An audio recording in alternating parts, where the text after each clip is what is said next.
Fala pessoal, tudo bem com vocês? Meu nome é Rita de Cássia, minha dupla é composta por mim e pelo Iago Teles e vamos estar falando um pouquinho sobre para-raio, descidas e hastes de aterramento. Então se prepara aí porque agora o nosso regime de apresentação é remoto, né? Iniciando aqui uma introdução ao nosso trabalho, vou falar um pouquinho sobre o que é e para que serve, né? Como sabemos, é impossível que se evite uma descarga elétrica, então a melhor solução é minimizar os danos causados pelos seus efeitos e enviá-los para o solo. Então é por isso que se utiliza o SPDA, que são os sistemas de proteção contra descarga atmosférica, que hoje é o principal sistema utilizado para reduzir esses danos aí causados pelas descargas atmosféricas, que são os raios, né? Quando eu falo de danos, podem ser danos, né, quanto ferimento a seres vivos causados por choque elétrico, ou estragos em edificações, parte dela ou ela toda, e também falhas de sistemas eletrônicos. Os para-raios evitam muito a queima e perca de equipamentos. Todas essas definições e regras para construir adequadamente, elas estão descritas na norma técnica brasileira, na ABNT NBR 5419.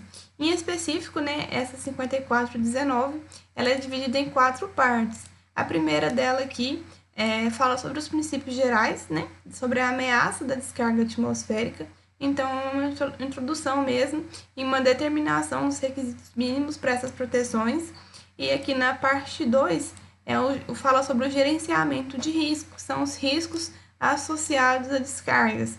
E depois a gente vai entrar na parte de proteção, que temos a parte 3, que é onde a gente vai estar mais falando, né, que é mais a respeito do nosso trabalho, que são os danos físicos a estruturas e perigos à vidas. E tem a parte 4, que é mais sobre os MPS, que são as medidas de proteções contra surtos e são mais voltadas aos sistemas elétricos e eletrônicos internos das estruturas. Então, a gente está localizado aqui nessa parte de SPDA. Para ficar mais fácil de explicar, a gente vai começar falando um pouco sobre os aspectos construtivos, né? Como que são construídos, por quais partes, né, esses para-raios eles funcionam. Ele é praticamente composto por 3 subsistemas, que são os captores, as descidas e o aterramento. Começando aqui pelos captores, ele tem a função de interceptar a descarga atmosféricas, né? O raio. Então, eles são projetados mesmo para receber o raio. Esse aqui da figura, ele é do método Franklin, né? Ele tem essas pontas, né, pontiagudas, que trabalham pela teoria das pontas mesmo. Nessas pontas aqui são concentradas as maiores cargas de elétrons. Isso faz com que a descarga, no momento que ela enxerga esses elétrons, ela tende a vir para essa região protegida, né, uma região segura, uma região que é realmente preparada para estar captando esse tipo de descarga. Depois temos aqui um segundo subsistema, que são os de descidas, que são esses cabos laterais das edificações para que tenha a função de conduzir os raios, né, dos captores até o aterramento, que é o nosso terceiro subsistema, que tem a função de dispersar a energia no raio do solo. Então, ele é um subsistema de dissipação, que é o nosso último subsistema. Para ficar mais fácil também de visualizar, a gente vai falar sobre como que eles funcionam, como que esses 3 subsistemas eles se complementam e funcionam entre si. Aqui no primeiro caso que a gente trouxe é o sistema de Franklin, né? Ele está instalado aqui em um edifício, então ele passa pelo sistema de captação, que é na parte mais alta do prédio, do edifício, né, do lugar que vai se proteger. Então tem o sistema de captação que capta, né, o raio e depois faz com que essa descarga desça pelo sistema de descida e depois chegue até o subsistema de aterramento, que é onde vai haver hastes enterradas no solo e vai estar fazendo a dissipação de toda a descarga. Esse sistema tipo Franklin, ele forma esse ângulo de proteção, de modo que todo o volume da edificação que está aqui dentro dessa zona especial de proteção, dentro desse cone, elas vão estar protegidas contra o raio. Um outro sistema também bastante utilizado é o método de malha, que é o sistema da gaiola de Faraday, né? Ele é ideal para estruturas mais retangulares, então, tipo assim, são utilizados mesmo em áreas grandes.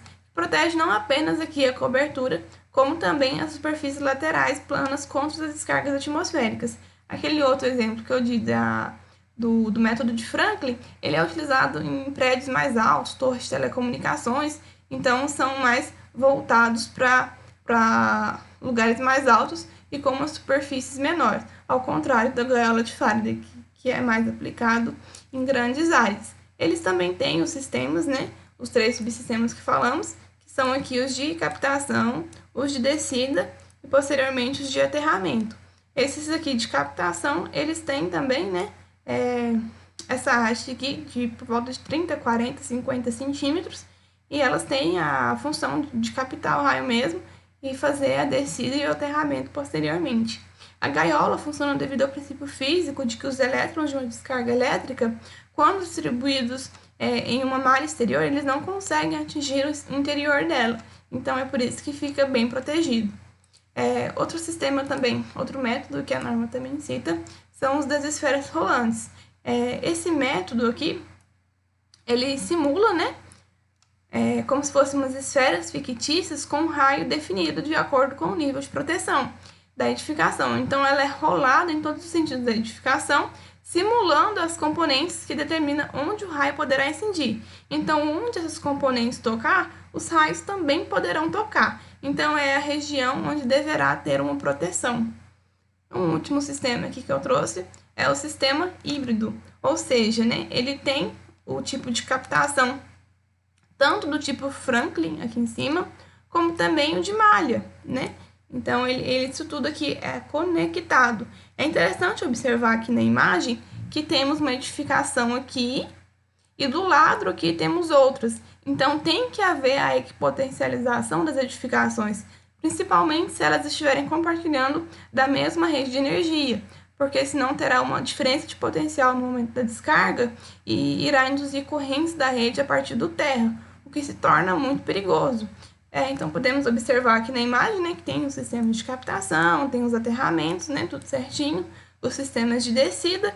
Então, a gente faz essa potencialização de todo o SPDA.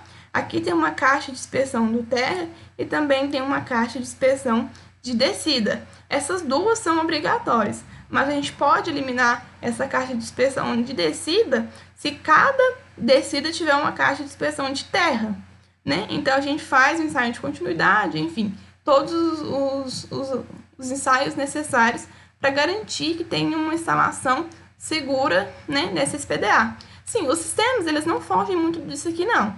É importante a gente saber analisar e identificar os elementos todos, né, na figura e saber a forma correta segundo a norma para ser utilizados e bem dimensionados para ter um sistema instalado seguro na edificação. A norma traz algumas informações importantes, né? Aqui eu trouxe quando um SPDA precisa ser instalado. A norma, na parte 1, no item 6.1, ele fala sobre as necessidades da proteção contra descargas atmosféricas. Então, a norma ela não fala onde que realmente se é obrigatório e precisa ser instalado. Ela traz algumas restrições e também algumas recomendações. Então, a norma orienta a necessidade dessa proteção desses para-raios quando existe o risco de perdas ou danos permanentes na vida humana, quando existe o risco de perda em serviços públicos. Aqui, quando a gente fala de serviços públicos, é fornecimento de água, energia, serviços hospitalares, etc. E também aqui um terceiro risco, que são os riscos de perdas em patrimônios culturais. Então, a norma traz bastante sobre isso, né, sobre os riscos tanto de perda como de danos, né, e também ela traz algumas restrições. Então, ela fala que não está desobrigado, né, restrições das instalações dos SPDAs em sistemas ferroviários, veículos, navios, né, tubulações subterrâneas, linhas elétricas de sinais, quando colocadas fora das estruturas, porque as subestações precisam dessas instalações de SPDA, de para-raios, mas a norma traz essas restrições e também algumas orientações, o que é muito importante, a gente está sempre ligado dentro da norma, tanto a BNT quanto também a NR10 traz algumas orientações. Bom, nosso trabalho é isso, né? Acho que eu já estou aqui atingindo o tempo necessário. Eu agradeço a atenção de todo mundo. Se gostou, dê o seu like, dê o joinha e obrigada e até a próxima.